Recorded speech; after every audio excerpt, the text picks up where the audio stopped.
श्रीवास्तव जी, जो हम लोग के आसपास के ही हैं मगर बहुत ही डायनामिक हैं। इनका मूल निवास ताजपुर कुंडा ही है। इनके लिए जोरदार तालियां। सर, आपका स्वागत और अभिनंदन है हमारे महाविद्यालय परिवार की तरफ से, हमारी संस्था की तरफ से। सर का वर्तमान निवास काशी में है। सर गीतकार हैं, गायक हैं, फिल्म प्रोड्यूसर हैं, पोस्टकास्टर हैं और पत्रकार भी हैं। इन्होंने एक अत्यंत विदाई मार्मिक गीत बनाया था, बस इतना ही संग था हमारा तुम्हारा। आपने शायद सुना भी होगा, नहीं सुना होगा तो हम लोग सर से सुनेंगे भी उसको यहाँ पे। और सर अर्श फाउंडेशन के संस्थापक भी हैं। वो फाउंडेशन जो हमारे युवाओं का प्रतिनिधित्व करती है, उनकी समस्याओं पर विचार करती है। सर अर्श इवेंट मैनेजमेंट के निदेशक भी हैं और बेटी बचाओ बेटी पढ़ाओ आंदोलन के ब्रांड एम्बेसडर भी हैं। जोरदार तालियां होनी चाहिए।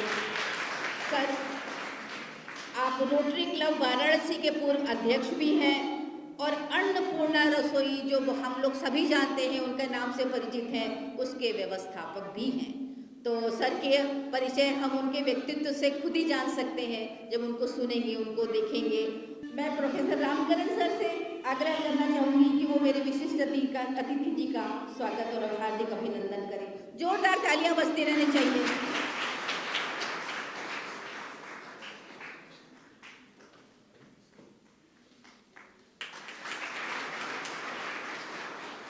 मैं अपने प्राचार्य जी से अनुरोध करूंगी कि वो हमारे विशिष्ट अतिथि के रूप में विराजमान श्री संजीव श्रीवास्तव जी का स्वागत और अभिनंदन वस्त्र और माल्यार्पण से करें।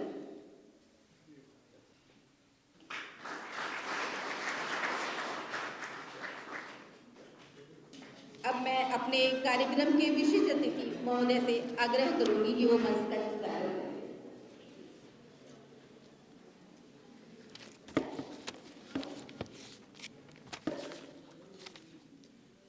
धन्यवाद।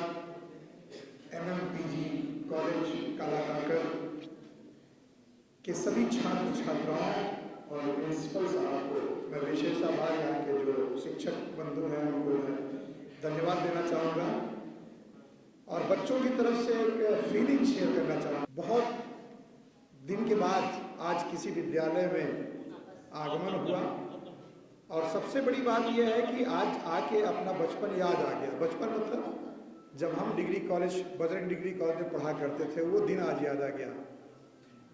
बड़ा मुश्किल होता है किसी को सुनना, और यहाँ तो सब सुनाने के लिए ही आए हैं। बच्चे सोच रहे होंगे कि कितना सुनना पड़ेगा, और क्योंकि टीचर का इतना जोर होता है कि बैठ के सुनना मजबूरी होता है ना। अच्छा, एक बात बताएं, जब हम आपसे इंटरेक्ट होते हैं और आपके मन की बात कोई करते हैं तो कैसे करा जाता है? कैसे आप सहमति देंगे? ताली बजा के या तो आहो कह के। अगर हमसे आप सहमत हैं तो आहो कहेंगे। आज फिलहाल हम एक पारिवारिक परिवेश में यहाँ पर बैठे हुए हैं। बिल्कुल मत मानिएगा कि यहाँ प्रिंसिपल साहब हैं या शिक्षक हैं। हम उन्हीं चीज़ों को, उन्हीं परिवेश में आपको वापस लाने जा रहे हैं जैसे आज के 40 साल पहले, 30 साल पहले हमारे मम्मी पापा, हमारे भैया भाभी, हमारे लोग हमारे साथ बैठ के सारी बातें करते थे। इस छोटे से मोबाइल ने ना अपनों को अपनों से दूर कर दिया है। आहो, सहमत नहीं है? और यही नहीं है, ये बच्चों की विडंबना नहीं है, ये माँ बाप की भी विडंबना है। और जानते हैं इसका परिणाम क्या होता जा रहा है? माँ बाप अलग अवसाद में जाते जा रहे हैं, क्योंकि पुत्र पुत्री हैं। अब पुत्री की शादी हो गई, पुत्र चला गया कहीं बाहर, तो अवसाद की स्थिति आ जाती है ना। कहाँ उन्होंने अपना सारा जीवन गुजारा है अपने लोगों में, और कहाँ अकेलापन। ऐसे ही बच्चे भी माँ बाप के साथ बैठ नहीं पाते तो मोबाइल में, रील में व्यस्त रहते हैं। कोई बुराई नहीं है।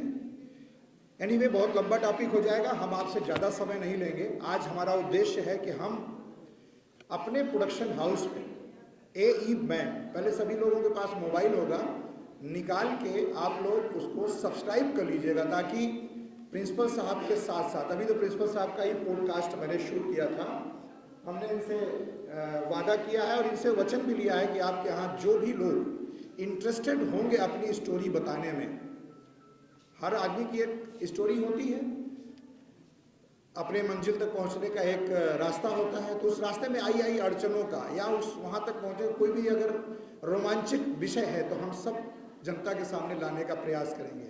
कारण ये पॉडकास्ट का कि पॉडकास्ट में हमने बचपन से एक चीज़ लिया ये है कि हर व्यक्ति अपने बारे में कम दूसरों के बारे में ज़्यादा जानकारी रखने का प्रयास करता है। तो ये पॉडकास्ट एक ऐसा माध्यम होता है कि हम झांकते हैं कि शिवम जी कैसे थे। डॉक्टर शिवम यहीं ताजपुर से आते थे और यहाँ पर पढ़ाई करते थे और आज उसी कॉलेज में प्रिंसिपल हो चुके हैं, कैसे हुए। तो ये जर्नी सभी जानना चाहता है, आपके पास भी कोई ना कोई जर्नी होगी। एनीवे, हम उस जर्नी के लिए आपको आमंत्रित करते हैं अपने पॉडकास्ट के माध्यम से। और अपना परिचय देता हूँ मैं। मेरा नाम संजीव श्रीवास्तव है, सभी आप जानते होंगे, और नहीं जानते तो निश्चित जान लीजिए कि आज हमारे बताने से पहले आप लोगों ने कहीं ना कहीं हमारा वो गीत जरूर सुना होगा, जरूर देखा होगा, चाहे किसी ने शेयर किया हो, चाहे जैसे बस इतना ही संग था हमारा तुम्हारा, जाओ बेटी खुश रहना ले लो आशीष हमारा। आज मैं सौभाग्यशाली हूं कि आप जैसे दर्शक, आप जैसे श्रोताओं ने 70 करोड़ से अधिक लोगों ने YouTube पर उस गीत को सराहा है, जाना है। और आज मैं सौभाग्यशाली हूं कि आपके बीच में हूं, अपने दर्शकों के बीच में। जब लाइव आदमी आता है, हाथ मिलाता है तो बड़ा अच्छा लगता है। मैं एक संस्था चलाता हूं अर्श फाउंडेशन के नाम से। अपना अर्श इवेंट मैनेजमेंट कंपनी के नाम से एक संस्थान है, जहां पर बहुत सारे बच्चे, बहुत सारे कलाकार, बहुत सारे छुपी हुई प्रतिभाएं वहां पर अपने उस व्यक्तित्व को निखारने के लिए आती हैं। एक फाउंडेशन चलाते हैं अर्श फाउंडेशन के नाम से, जिसमें अष्ट संकल्प के साथ मैं काम करता हूं। पहला संकल्प ही यही है कि युवा अभिरुचि एवं उनके अंदर जो छिपी हुई प्रतिभा है उसका हम सबके समग्र विकास के लिए उसको हम दायित्व वो देते हैं, रास्ता देते हैं। आज जो यहाँ पर हमने आपके प्रिंसिपल साहब से परमिशन ली है, वो हमने इसलिए ली थी कि हमारे प्रोडक्शन पर एक मूवी बनी है जो अवसादग्रस्त एक बेटे की कहानी है। कहानी नहीं बताऊंगा, लेकिन ये जान के चलिए कि अवसादग्रस्त होने का कारण कभी कभी अनजाने में माता पिता भी हो जाते हैं। हम बच्चे हैं, हमारे ऊपर हम कह नहीं पाते हैं अपने माँ बाप से कोई चीज़। बहुत मुखर होते हैं वो बच्चे जो जवाब दे लेते हैं। और इस परिवेश में जो ग्रामीण वातावरण है वहाँ तो बिल्कुल अभी तक ये भावनाएं हैं कि हम माता पिता के सम्मान करें।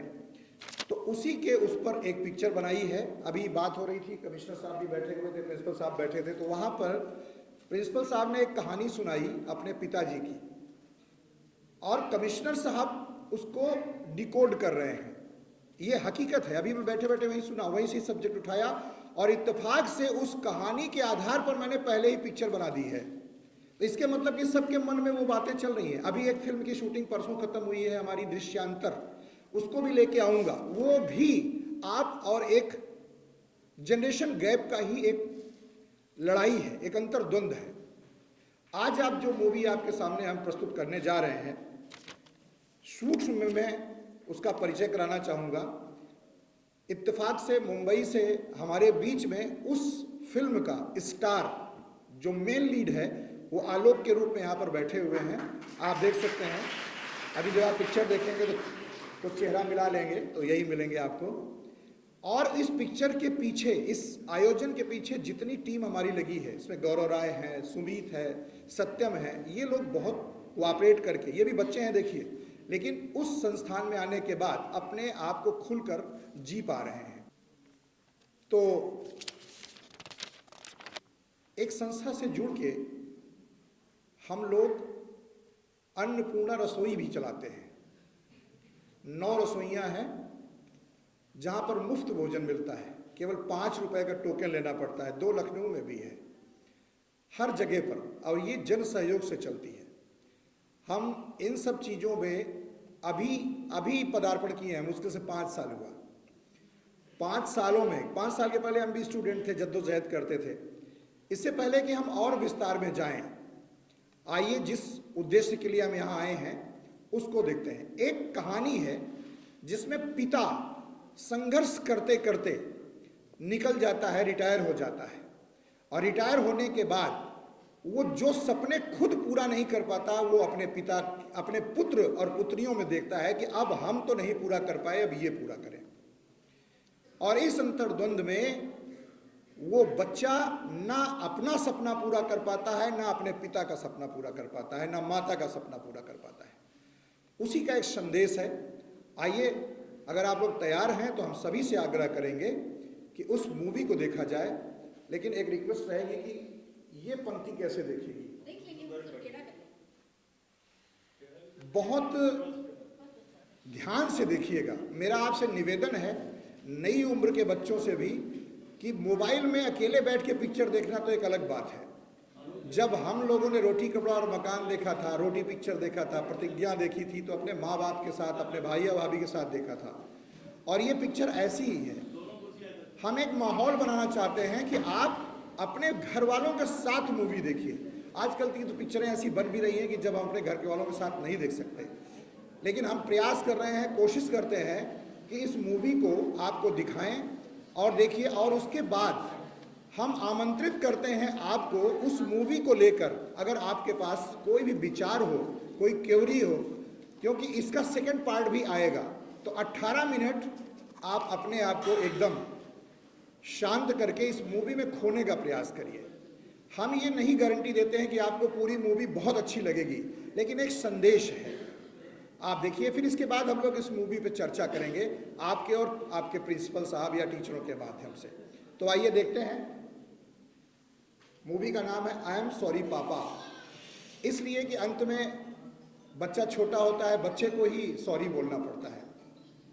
तो एक बार देखिए, तो एक बार जोरदार तालियों से इस मूवी का स्वागत करते हैं, आई एम सॉरी पापा।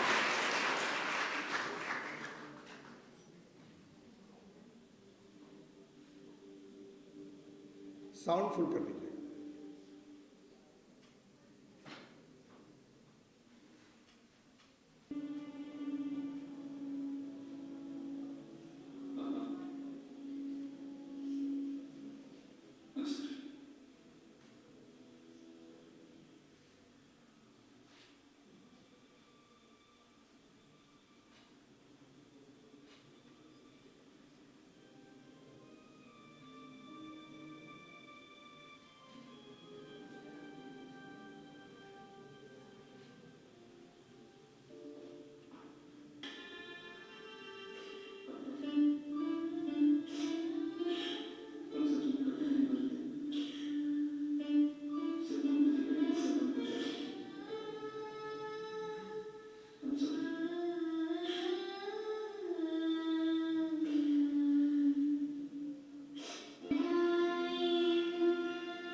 I don't know who I am। हो सकता है साउंड की वजह से थोड़ा सा वॉइस आपको कम इफेक्ट की हो। ये पिक्चर पॉकेट फिल्म पर पड़ी हुई है, बहुत पॉपुलर फिल्म है, 9.5 रेटिंग की है पिक्चर। यहाँ पर बनाते समय तो बहुत कुछ ध्यान दिया गया है, बहुत कुछ संदेशात्मक है। सेकेंड पार्ट इसका जब बनेगा तो उसमें बहुत सारी चीज़ें रिवील होंगी। बच्चों, ये हर घर की कहानी है।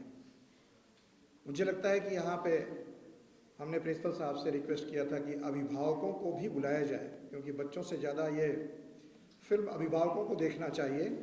लेकिन खुशी है कि यहाँ पर कुछ टीचर्स के रूप में अभिभावक बैठे हैं, क्योंकि क्रांति तो सिर्फ एक व्यक्ति से ही आती है ना। और हम भावी माता पिता के साथ भी बैठे हैं। कल को ये बच्चे अपने अपने कैरियर में आगे बढ़ेंगे शादी होगी, इनके भी बच्चे होंगे, तो कम से कम जो हमारे साथ हुआ है वो हमारी अगले जनरेशन के साथ ना हो, इसका हमें ध्यान रखना चाहिए। बड़ी अच्छी सी एक लाइन लिखी है, हमारे एक मित्र हैं संजय सिंह, आपने सुना होगा, उनका एक बहुत पॉपुलर गीत है, भोपाल से हैं। अभी मैं लाइन याद दिलाऊंगा तो याद आ जाएगा।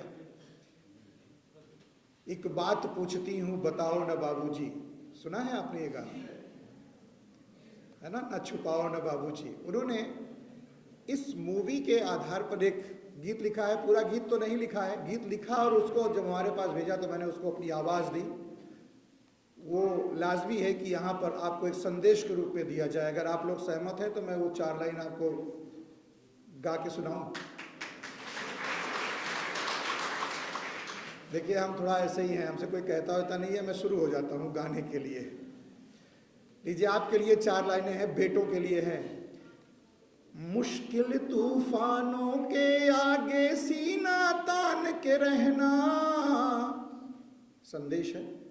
मुश्किल तूफानों के आगे सीना तान के रहना, वक्त तुम्हारा भी आएगा बच्चों ना घबराना, वक्त तुम्हारा भी आएगा बच्चों ना घबराना, जीतने से पहले कभी हार नहीं जाना रे, ओ मेरे लाल ऐसा दिन ना दिखाना रे, मम्मी के प्यारे ऐसा दिन ना दिखाना रे, हाय मेरे लाल ऐसा दिन ना दिखाना रे, किया क्या कसूर मैंने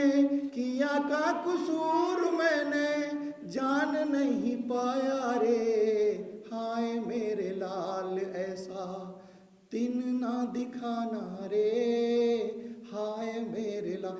पूरा गाना उन्होंने लिखा है बच्चों के लिए। तो किसी के चले जाने के बाद ही उसको बोध होता है कि मैंने क्या खोया है। अपनी जिद अगर ये बाप छोड़ दिया होता तो शायद उसका बेटा भी जिंदा होता और उसके सपने दूसरे रूप में फलीभूत हो जाते। तो मुझे लगता है हर माँ बाप को, हर बच्चों को, और बच्चों कभी भी अपने से हारना नहीं चाहिए। अब बेटियां कहेंगी कि हमारे लिए तो गाए ही नहीं है।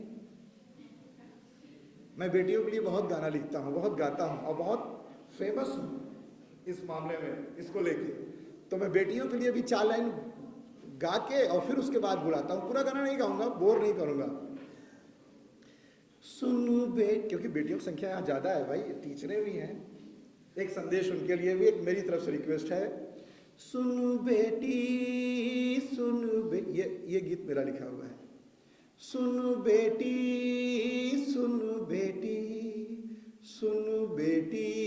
ओ मेरी बेटी, सुन बेटी। भावनाओं पे कंट्रोल मत करिएगा, अगर लगता है कि ताली बजाना चाहिए तो बजाइएगा। सुन बेटी कभी ना रुकना तुम, सुन बेटी कभी ना झुकना तुम, सुन बेटी कभी ना रुकना तुम, सुन बेटी कभी ना झुकना तुम। आसमान के तारों को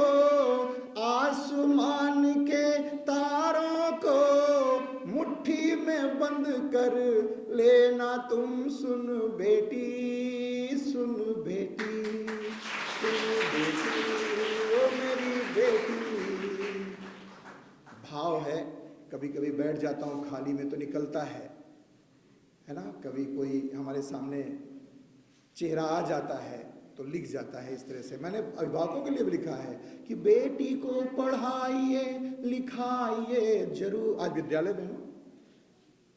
बेटी को पढ़ाइए लिखाइए जरूर, ताकि जिंदगी में ना हो मजबूर, ताकि जिंदगी में ना हो मजबूर। पंख दिए रब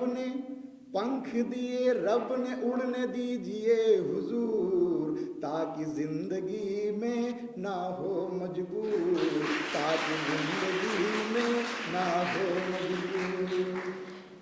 ऐसे बहुत सारे गीत हैं। आप लोग मोबाइल निकालिएगा, ए मैन या संजीव श्रीवास्तव सॉन्ग्स डालिएगा तो मेरा चैनल आ जाएगा। आप उस पर जाके सैकड़ों गाने सुन सकते हैं। ऐसे ही हैं, आज समय कम है। फिल्म में बहुत स्क्रीनिंग के बाद लोग आते हैं। हम इस मंच से प्रिंसिपल साहब के माध्यम से या यहाँ के जो शिक्षक गण हैं इनके माध्यम से आपको आमंत्रित करना चाहता हूँ कि अगर आपके विद्यालय में किसी भी छात्र के अंदर इस तरह की कोई प्रतिभा है तो वो हमारे अर्श फाउंडेशन के माध्यम से आपको संपर्क कर सकता है। अगर कलाकार है, लेखक है, लिखता है, गीत लिखता है, अभिनय कर सकता है, गाना गा सकता है तो हमारा स्टूडियो लखनऊ में है, हम आमंत्रित करते हैं। कोई शुल्क नहीं होगा, निःशुल्क आप वहाँ पर अपनी प्रतिभा का अनावरण कर सकते हैं। स्वागत है। इस परिप्रेक्ष्य में मैं इस पिक्चर के बाद, इस मूवी देखने के बाद आप लोगों में से कुछ ऐसे व्यक्ति हैं, कुछ ऐसे बच्चे हैं जो अपनी बात यहाँ रखना चाहते हैं, पक्ष में या विपक्ष में, कोई फर्क नहीं पड़ता। लेकिन हम चाहते हैं कि आप, समय कम है, अगर प्रिंसिपल साहब की अनुमति हो तो मैं यहाँ पर 2 बच्चों से 2 लोग आकर अपना अपना विचार यहाँ पर व्यक्त कर सकते हैं। मैं आमंत्रित करते हैं 2 बच्चों को। कोई 2 बच्चा, स्वागत है। आइए, ताकि हम भी जाएंगे तो कहेंगे ना कि काला कांकर में MMPG कॉलेज के जो बच्चे हैं वो बहुत आगे, नेतृत्व क्षमता उनके अंदर है। आइए, स्वागत है।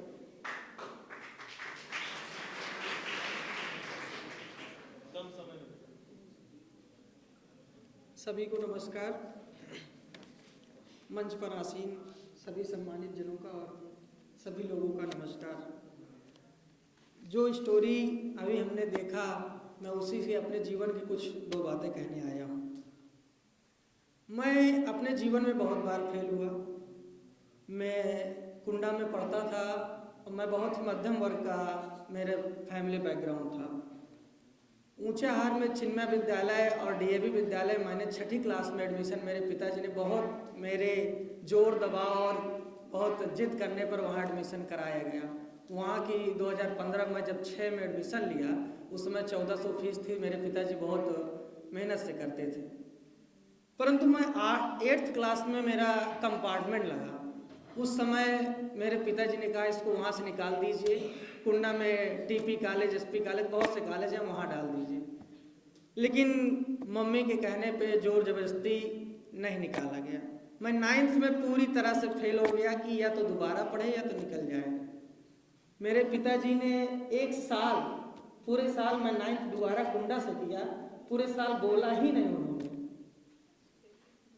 मैंने किस तरह वो 1 साल गुजारा ये मेरी अंतरात्मा जानती है। और मैं एक डायरी में वो सारे अपने जीवन के वो सारे पल लिखता गया। 9th में फेल हुआ, पिताजी ने नहीं बोला। फिर मैंने 10th में जब परीक्षा दी तो मेरे 89 पॉइंट कुछ परसेंटेज बने। तो पिताजी ने उस दिन फ़ोन किया मुझे, मैं घर से बाहर था। उन्होंने कहा कि आगे मैथ लेना है कि साइंस लेना है। मैं जवाब ही नहीं दे पाया। मुझे 11 में फिर से ऊंचाहार चिन्मय विद्यालय में एडमिशन लिया गया। लेकिन कहते हैं कि कभी कभी कुछ अच्छा होता है, कभी कुछ खराब होता है। मेरा 11th में फिर परसेंटेज गिर गया। 12th में 60% बना। मेरे पिताजी ने कहा कि चाहे जितना किसी को कुछ कर दो, लेकिन रहेगा वैसे का वैसा ही नालायक। 60% के बाद मैंने मेरे सारे विद्यालय के वहाँ जितने भी बच्चे थे, कोई आज राजस्थान में है, कोई बड़े बड़े कॉलेजों में NIT वगैरह इधर उधर, और मैंने चुना महाविद्यालय ये गंगा तट के किनारे इस महान विद्यालय मदन मोहन मालवीय नागपुर था। मैंने इसकी वजह आज तक घर में नहीं बताई, पर आप सबके सामने आज बताई। यहाँ से मेरे ग्रैंडफादर ने भी ग्रेजुएट किया, मेरे फादर ने भी ग्रेजुएशन किया, आज मैं भी यहाँ से कर रहा हूँ।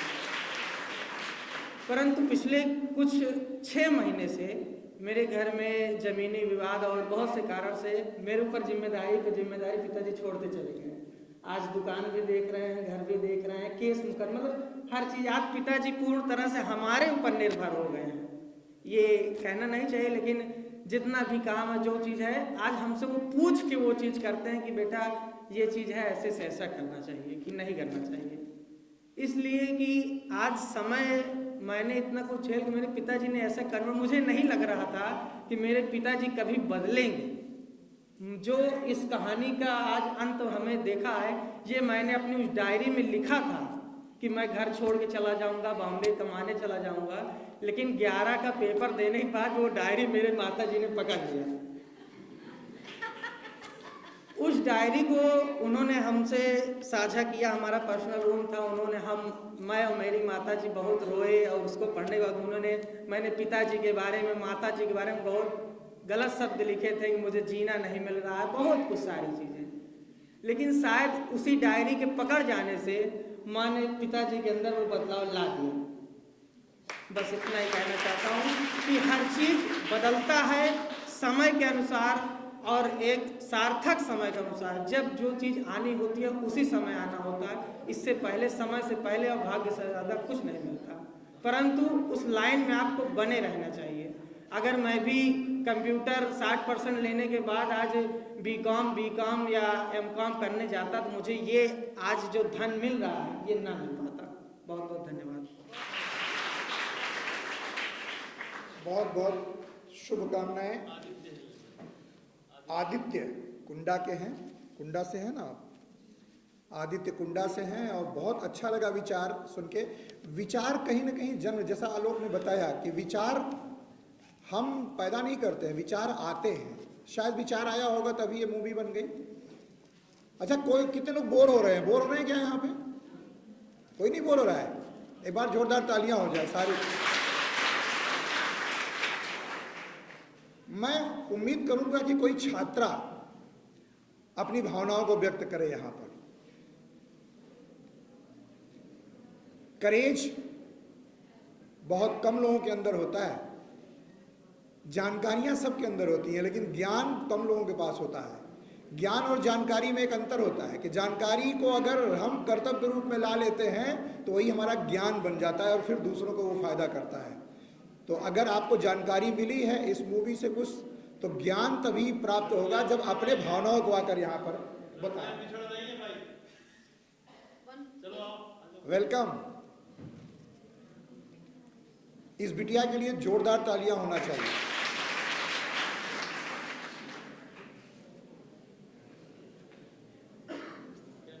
क्या नाम बताएं? यहाँ पर उपस्थित सभी शिक्षकगण और मुख्य अतिथि, वरिष्ठ अतिथि को मेरा सादर प्रणाम। वैसे जैसे इसमें फिल्म में दिखाया गया है कि लास्ट में बच्चा गिव अप कर देता है, तो शायद ये बच्चे की सोचने की क्षमता, या इसको तो नहीं कह सकते, पर पेरेंट्स के द्वारा दबाव जरूर था। तो जैसे आदित्य भैया ने अपना बताया, अपनी लाइफ की स्टोरी बताई, शायद यही स्टोरी सेम मेरी भी है। 10th में मेरा प्रमोट हुआ था, और कोविड-19 की वजह से पापा लोगों ने, मैंने मेहनत की थी पर परसेंटेज 85% प्रमोटेड की वजह से था, तो उसका कोई मान नहीं दिया गया। और उसके बाद 12th में मेहनत करने के बावजूद 65% बना था। पापा ने बोला अगर 10th में एग्ज़ाम होता तो शायद तुम फेल हो जाती। तो सेम स्टोरी मेरी भी है, और इस फिल्म के माध्यम से जो मैं अभी तक सोचती थी कि शायद पढ़ पाऊंगी या नहीं, पर कुछ करेज तो आया है। तो इस स्टोरी को कॉलेज का धन्यवाद करना चाहूँगी कि अच्छा किया जो ये सभा आमंत्रित की, और मैं यहाँ उपस्थित रही। सभी को उपस्थित होना अनिवार्य था, पर कुछ वजह से कुछ लोग आए भी नहीं हैं। धन्यवाद। हम लोग हैं, चिंता नहीं।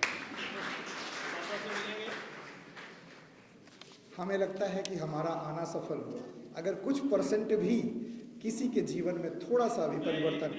आपको रोक रहा हूँ, मैं श्रेया के जो भी शिक्षक गण हैं, जो उसका सब्जेक्ट पढ़ाते हैं, उस पर विशेष ध्यान देने की रिक्वेस्ट करता हूँ कि उसे किसी भी तरह की कोई समस्या ना आने दें, और उसके गार्जियन से भी संपर्क करने की कोशिश करें, और हो सके तो मुझसे भी मिलवाएं।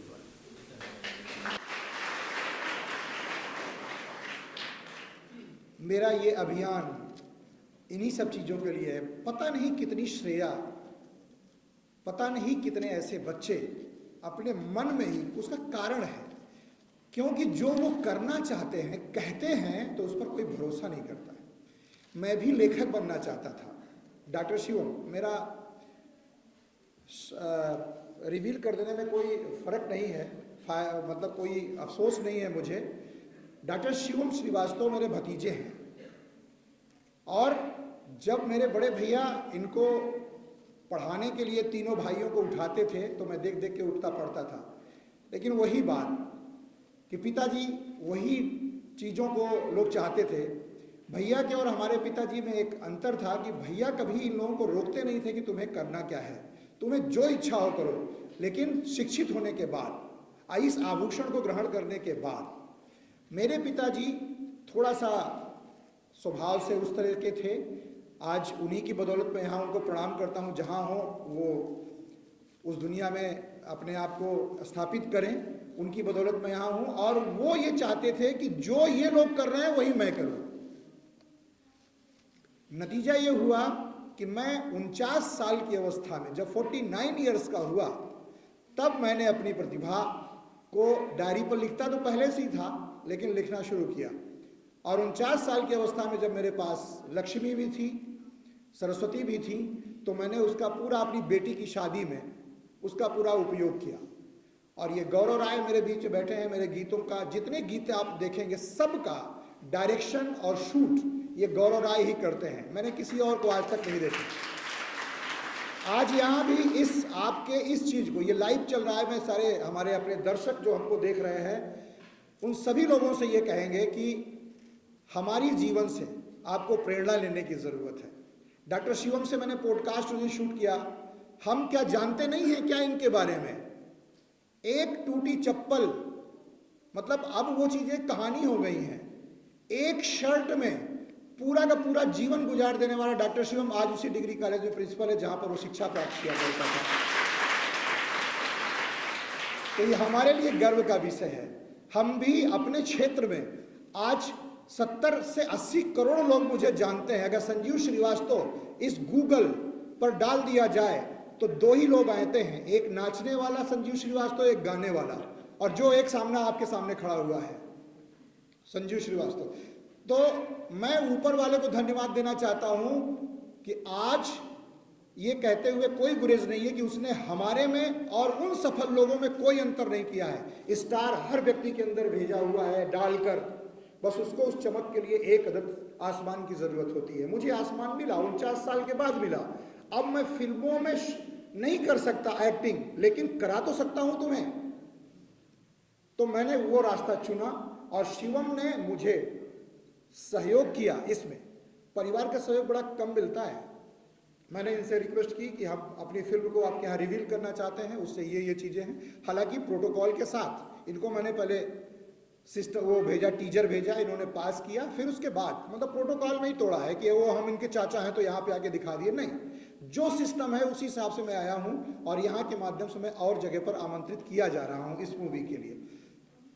बहुत बोल गया मैं, धन्यवाद बच्चों आपको। और मैं अब यहाँ से शिक्षक बंधु जो हैं उनको भी चाहेंगे कि वो भी अपनी चीज़ों को, इस मूवी को थोड़ा सा प्रकाशित करें अपने मुखारबिंदु से। मैं चाहूँगा कि अगर यहाँ पर उपस्थित हैं, दबाव में नहीं है प्रिंसिपल साहब के तो फिर यहाँ पर आएँ और अपना 5 मिनट में अपनी बात को इस मूवी को लेकर रखें। शायद हो सकता है कि उनके मुंह से निकली हुई बात बच्चों को या हमें कुछ अपील करे और मैं कुछ आगे बढ़ सकूं।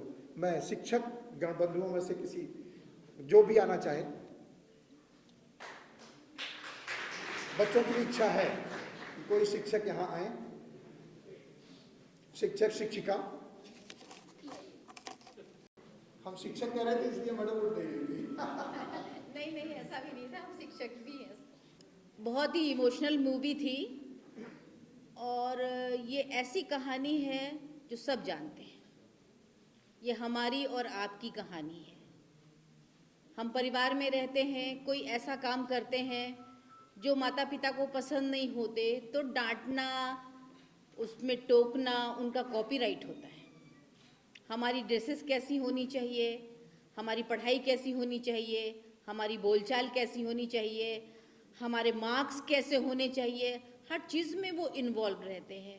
तो मुझको लगता है कि एक ज़माना था कि हम लोग थोड़े डिसीज़न ले लिया करते थे। आज के समय में देखें तो बच्चे का होमवर्क भी माता पिता कराते हैं, बच्चे के कॉपी में उसका ड्राइंग भी माता पिता बनाते हैं। तो सबसे पहली बात तो मैं ऑप्टिमिस्ट हूँ। ऑप्टिमिस्ट का मतलब है आशावादी हूँ। आशावादिता मेरे जीवन का अंग है। मैं खुद आशावादी हूँ और मैं चाहती हूँ कि मेरा बच्चा भी, हमारे घर में भी एक बच्चा है जो 18, 19, 20 साल का है, तो कभी कभी कहता है मत चिल मारो। जब हम उसको डांटते हैं तो उसका कहना होता है मत चिल मारो। चिल मारो का मतलब समझते हो? बताइए, चिल मारो का मतलब क्या होता है? चिंता ना करो। क्योंकि उसका पिछला बैकग्राउंड बहुत अच्छा रहा, हाई स्कूल अच्छा रहा, बचपन से बड़ेपन तक वो हमेशा थ्रू आउट फर्स्ट क्लास रहा। आज वो अपने स्कूल का कैप्टन है, कॉलेज कैप्टन भी है। तब भी हमको लगता है कि वो कम पढ़ता है। उसका ISC है इस बार 25 में, तो हमको लगता है वो कम पढ़ता है, तो हर बात में टोकती हूँ उसको। फिर बाद में मनोविज्ञान काम करता है कि नहीं, अगर हम ऐसे ही टोकेंगे तो हम तो वो आम व्यक्ति की तरह हो जाएंगे जो अपने बच्चों को लेके बहुत सारे सपने देखता है।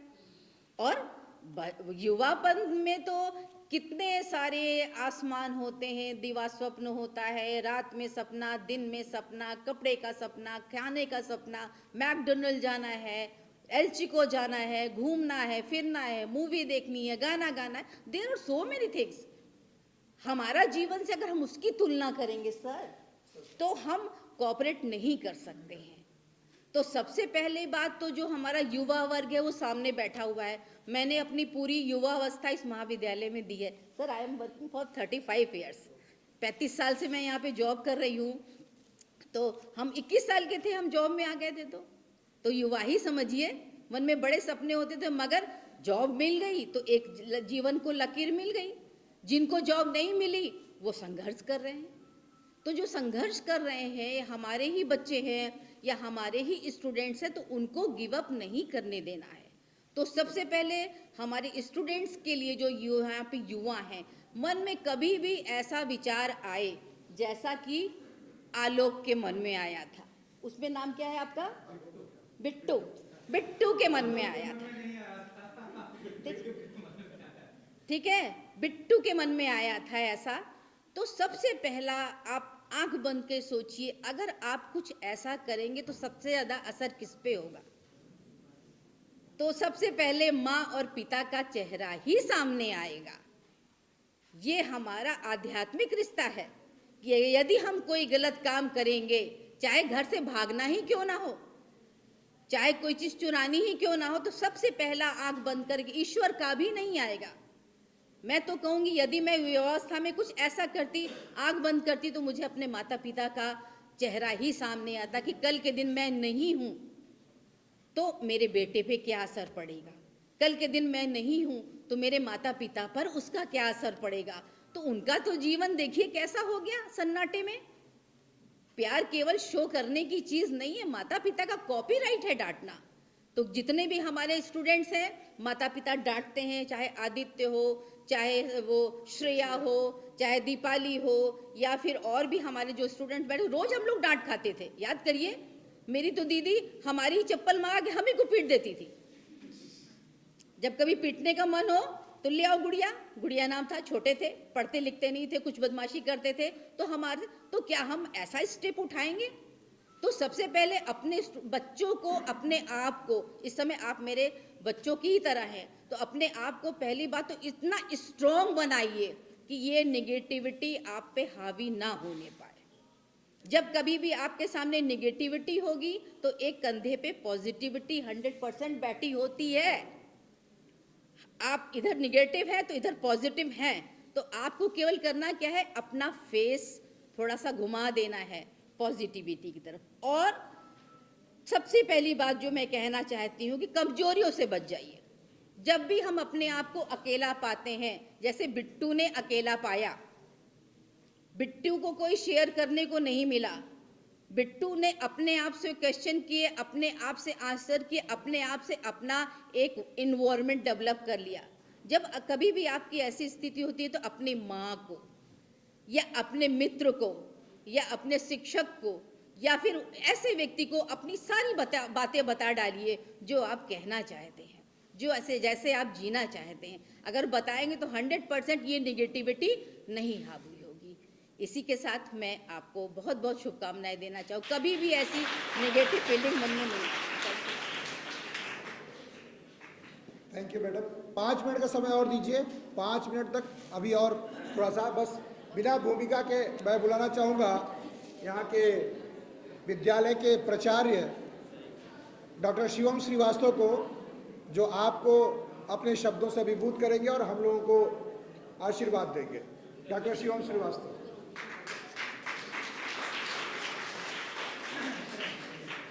इस प्रेरणादायी और अविस्मरणीय ऐतिहासिक सत्र में उपस्थित पूर्व आयुक्त मुख्य अतिथि श्री राम विशाल मिश्र जी,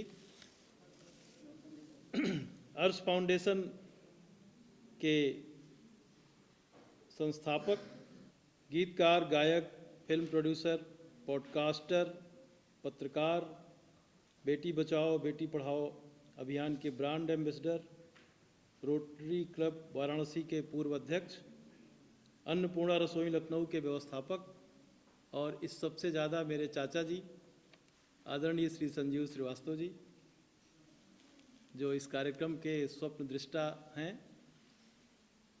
इस फिल्म जो अभी प्रदर्शित की गई, उस फिल्म के नायक श्री आलोक कुमार जी,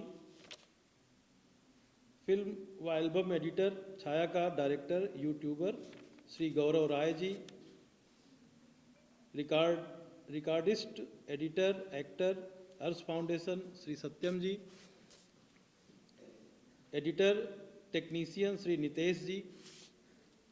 इस महाविद्यालय में कार्यक्रम को सफलतापूर्वक ऑर्गेनाइज करने में मुख्य भूमिका निभाने वाले एनएसएस के कार्यक्रमाधिकारी श्री भूपेश प्रताप सिंह जी, इस कार्यक्रम को संचालित कर रही प्रोफेसर रेखा सिंह, हमारे इस कार्यक्रम में अपना विचार व्यक्त करने वाले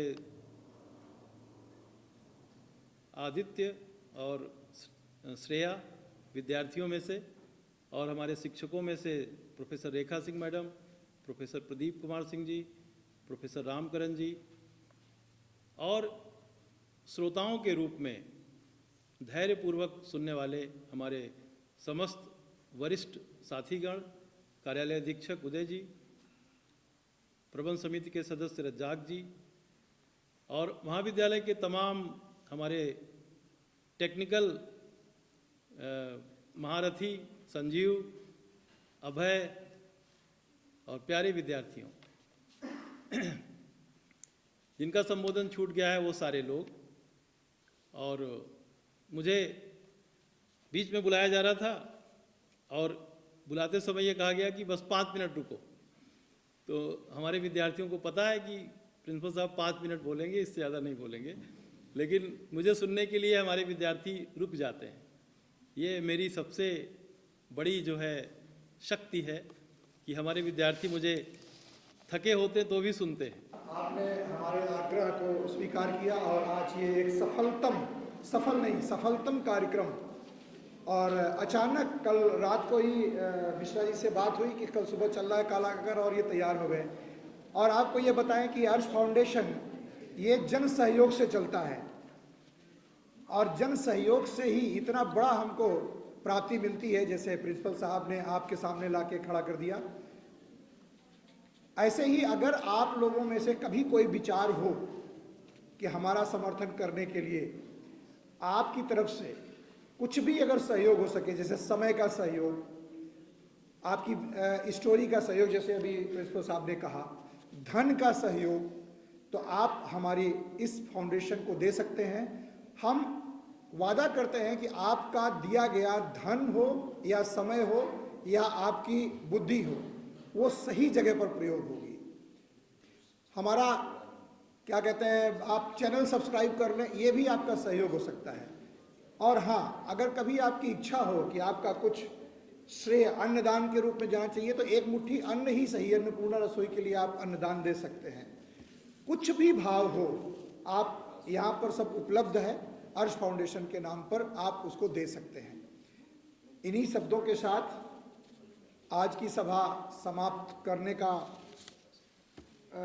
जो हमारी एमओसी हैं उनसे अनुमति चाहूँगा कि मैं अब माइक उनको देता हूँ, अपना हमारा रोल खत्म होता है। बहुत बहुत शुभकामनाएं मेरी तरफ से, बहुत बहुत आभार, बहुत बहुत शुभकामनाएं।